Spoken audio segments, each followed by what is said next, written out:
Railway group D 2025 जनवरी में जो आपका फॉर्म ऑनलाइन होने वाली है 23 जनवरी से संभवतः उसका एक नई नोटिस अभी आज आपका 2 जनवरी है और एक रेलवे की तरफ से नई नोटिस न्यू दिल्ली से आई है जो आपका क्वालिफ़िकेशन के रिगार्डिंग है। और बहुत सारे कन्फ्यूजन था कि ITI लागू रहेगा कि नहीं रहेगा।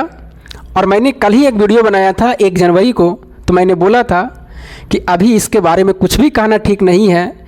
रेलवे तो पहले से कहते आ रही है कि हम ITI लागू करेंगे, लेकिन इसके बारे में कहना कुछ ठीक नहीं रहेगा।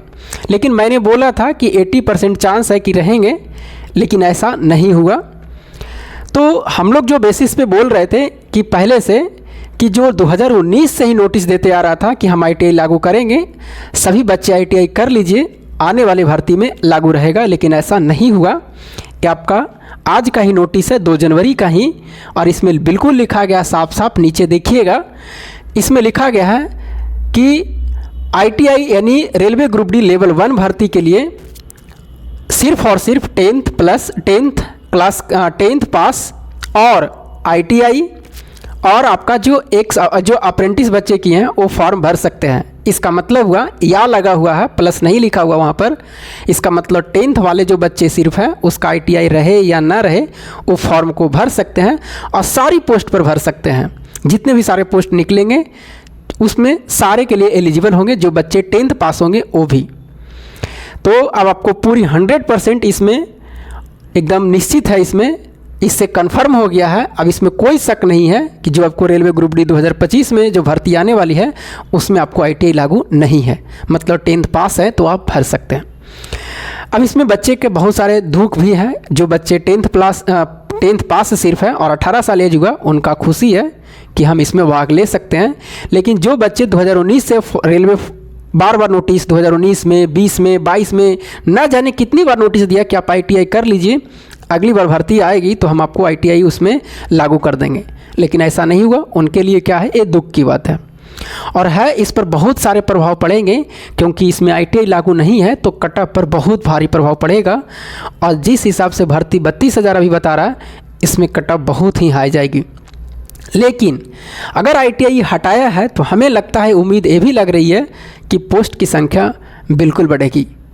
और पोस्ट की संख्या ऐसे भी बढ़ना चाहिए। 32,000 कोई रेलवे ग्रुप डी में समझिए 6 साल के बाद वैकेंसी है, लेकिन ITI ये हट गई है अब, और पोस्ट तो बढ़ेगी, 32,000 से आगे बढ़ेगी, ये कन्फर्म है। नहीं तो बच्चे अभी आंदोलन करेंगे। और ये रेलवे समझ रही है कि जो भी आंदोलन बिहार में चल रहा है शायद उसका भी कुछ प्रभाव पड़ रहा है और ट्विटर वगैरह हो रहे हैं। तो बहुत सारे रेलवे सोच समझ करके काम कर रही है और भर्ती निकलेगी जो 32,000, वो मतलब आपका बिल्कुल बढ़ के निकलेगी, ये उम्मीद लग रही है। बाकी आपकी राय क्या है? जिस तरह से रेलवे पहले से कहते आ रही थी उस तरह से काम ना करके उस पर हट करके एक काम की है। अपना राय ज़रूर दीजिएगा, क्या होना चाहिए, नहीं होना चाहिए। कुछ बच्चे के रहेंगे कि ITI लागू हो, कुछ बच्चे के रहेंगे कि ITI लागू ना हो। इसमें दोनों पलड़ा भारी पड़ जाएंगे। जिसका ITI लागू होगा तो 10th वाले बच्चे नाराज़, 10th वाले अगर इसमें ITI लागू नहीं करते हैं तो ITI वाले नाराज़ हो जाते हैं। तो अब देखिए आगे क्या होता है। अभी तो ऐसा आया है, होड़ आया है, और ये आगे कल परसों तक पता चलेगा भी कि इसका मामला क्या आते हैं। बाकी आप कमेंट बॉक्स में ज़रूर करिएगा। और अब कंफर्म हो गया कि आपका ITI लागू नहीं है। जितने भी सारे बच्चे 10th पास है फॉर्म को भर सकते हैं, 18 साल एज हो गया तो, और आप बिल्कुल तैयारी कर सकते हैं। और अभी से ही लग जाइए। जिसका सिर्फ ITI लक्ष्य है, ग्रुप डी लक्ष्य है कि हमें ग्रुप डी लेना है इस बार, तो आप जो मैंने आपको कल वीडियो में बताया है, अभी से ही टेस्ट सीरीज लगाइए प्लेटफॉर्म का, प्रीवियस ईयर का, किसी का भी लगाइए, लेकिन प्रीवियस ईयर का जो 2022 में एग्ज़ाम हुआ रेलवे ग्रुप डी का। उसके बाद में टेक्स्ट बुक का देते रहना, लाइव आता है जो करेंट अफेयर्स अभी से ही पढ़ते रहना, जिसको आपको दिल करता है पढ़ते रहना।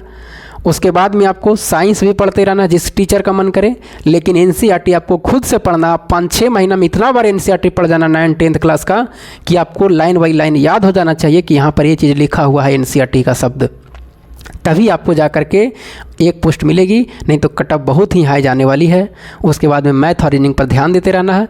जो प्रीवियस ईयर का मैथ रीजनिंग है उसको देखना है। जितने भी सारे एग्जाम रेलवे में हुए, चाहे वो ALP हो, टेक्नीशियन हो, RPF हो, JEE हो, जो भी एग्ज़ाम हुआ है, पिछले बार जो एग्ज़ाम 2022 में हुआ है रेलवे ग्रुप डी का, उसका मैथ रीजनिंग देखना। जितना हो सके प्रीवियस ईयर देखिएगा, उतना आपको रेलवे में फ़ायदा होंगे। बाकी टीचर का फॉलो करना है, इतना काम आपको ज़रूर करना है, तब जा कर के एक पोस्ट मिलेगी। और नहीं तो कितना बच्चे कहेगा कि हम करेंट अफेयर्स अभी छोड़ देंगे, बाद में पढ़ेंगे। उसके लिए समझिए 1-2 नंबर ही आपको मेरिट से बाहर कर देगा।